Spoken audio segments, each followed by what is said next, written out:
seluruh elemen tubuh kita akan menjadi saksi terhadap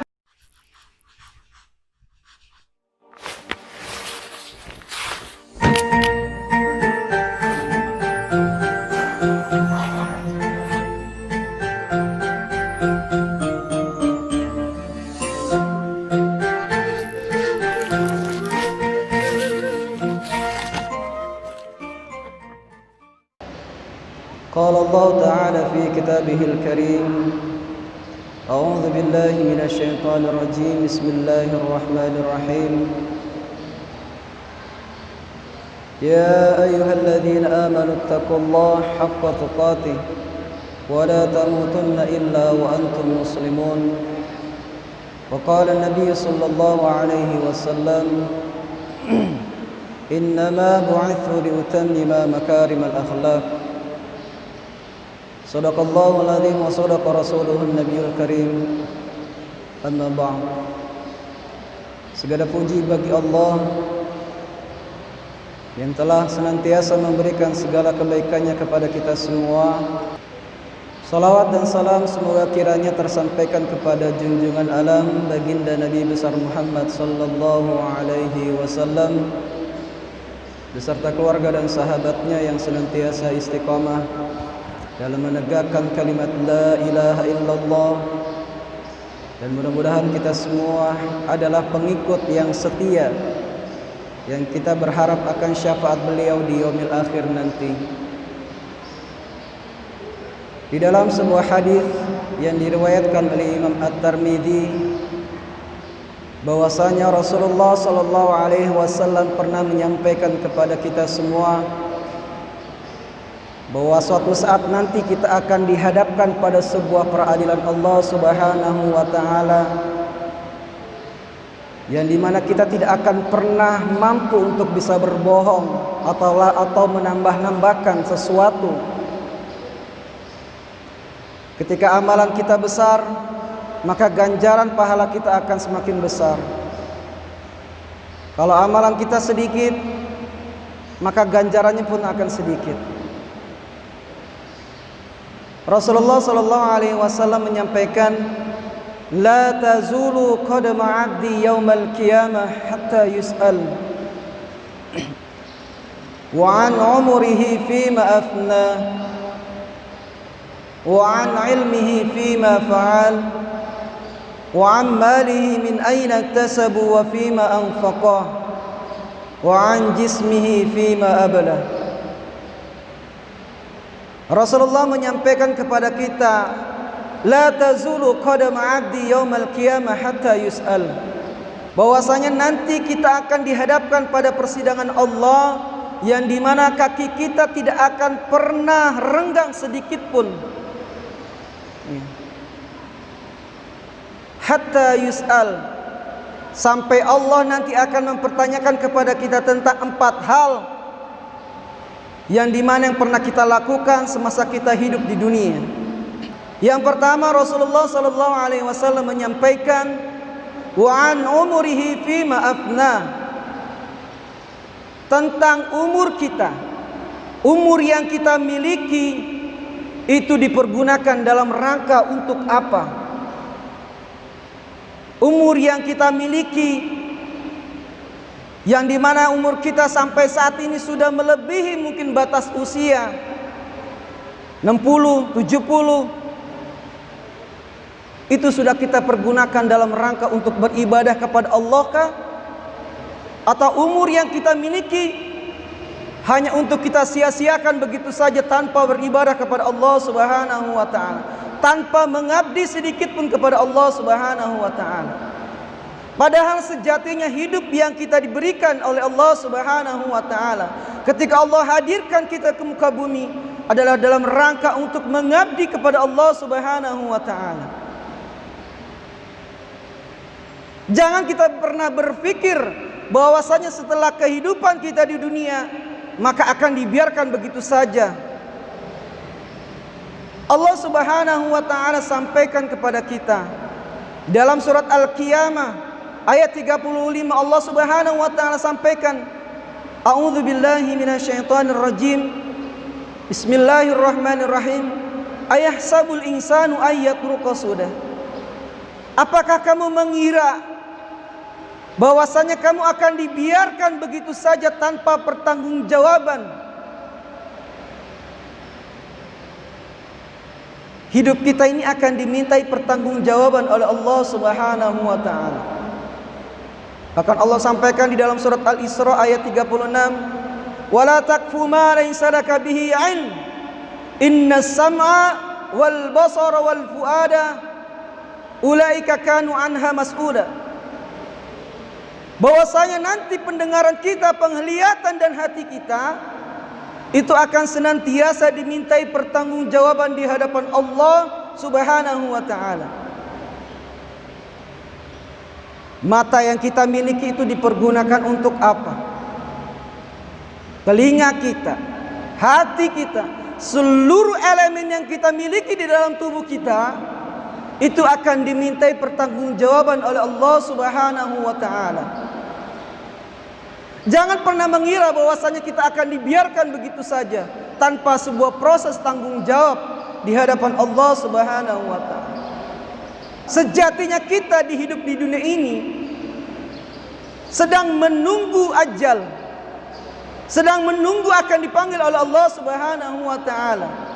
Tinggal nunggu giliran kapan dan di mana kita diwafatkan oleh Allah Subhanahu wa taala. Lantas yang kedua, Rasulullah sallallahu alaihi wasallam menyampaikan kepada kita, wa an ilmihi fima fa'al. Tentang ilmu, nanti Allah akan mempertanggungjawabkan kepada kita. Yang kedua adalah tentang ilmu. Ilmu yang kita miliki, ilmu yang sudah kita dapat, mungkin selama kita di pondok pesantren, di universitas, di majelis-majelis taklim. Ilmu yang kita miliki sejatinya dalam rangka untuk diapakan? Apakah ilmu yang kita miliki hanya untuk kita pribadi, tanpa ada sebuah niat dan upaya untuk meninggikan agama Allah Subhanahu wa taala? Sejatinya ilmu yang kita miliki ada dalam rangka untuk berdakwah, jihad fi sabilillah, meninggikan asma Allah, mentauhidkan Allah kepada saudara-saudara kita yang saat ini belum memahami tentang al-Islam. Jangan ilmu yang kita miliki hanya untuk kita pribadi. Bahkan Nabi mengatakan, khairukum man ta'allama al-Qur'ana wa 'allama. Sebaik-baik orang yang belajar Al-Quran dan mengajarkannya. Balighu anni walau ayat. Sampaikanlah walaupun satu ayat. Sampaikanlah kebenaran demi tegaknya al-haq. Makanya fungsi kalimat iman itu kepada kita semua, watawasau bil haq watawasau bis sabr, saling mengingatkan tentang sebuah kesabaran dan mengingatkan tentang sebuah kebenaran. Inilah fungsi daripada iman, fungsi daripada persaudaraan kita, mengingatkan sesuatu dalam rangka untuk mendekatkan diri kepada Allah Subhanahu wa taala. Jangan pernah berpikir ilmu yang kita miliki itu hanya untuk ibadah kita saja. Dalam sebuah hadis dikatakan, ilmu yang tidak diberikan kepada saudaranya itu laksana buah yang tumbuh segar tapi tidak bermanfaat kepada siapapun. Akhirnya apa? Buah itu busuk, tidak bisa dirasakan oleh siapapun. Lantas yang ketiga, Rasulullah menyampaikan, wa ammalihi min aina iktasabu wa fima anfaqah. Tentang harta yang kita miliki, itu diperuntukkan untuk apa? Harta yang selama ini kita cari dari pagi sampai malam, sampai berkeringat, sampai lupa makan, yang kita kumpulkan, kalau hanya untuk kesenangan pribadi, maka siap-siap saja Allah Subhanahu wa taala akan menghisab kita, akan memperhitungkan kita, akan dimintai pertanggungjawaban terhadap harta yang kita miliki. Sejatinya harta yang kita dapat adalah hanya sebuah titipan dari Allah Subhanahu wa taala. Bahkan matinya kita tidak membawa sedikit pun harta yang kita miliki, hanya sehelai kain kafan. Sejatinya harta yang kita miliki adalah dalam rangka untuk meninggikan agama Allah Subhanahu wa taala. Bahkan di dalam surat As-Saff ayat 10 Allah katakan, ya ayyuhalladzina amanu hal adullukum ala tijarah tunjikum min adzabin alim tu'minuna billah wa rasulihi wa tujahiduna fi sabilillahi bi amwalikum wa anfusikum.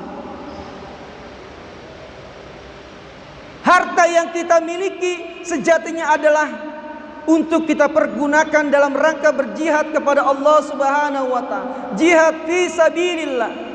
Jangan hanya mensalahartikan jihad harus kita ke medan tempur.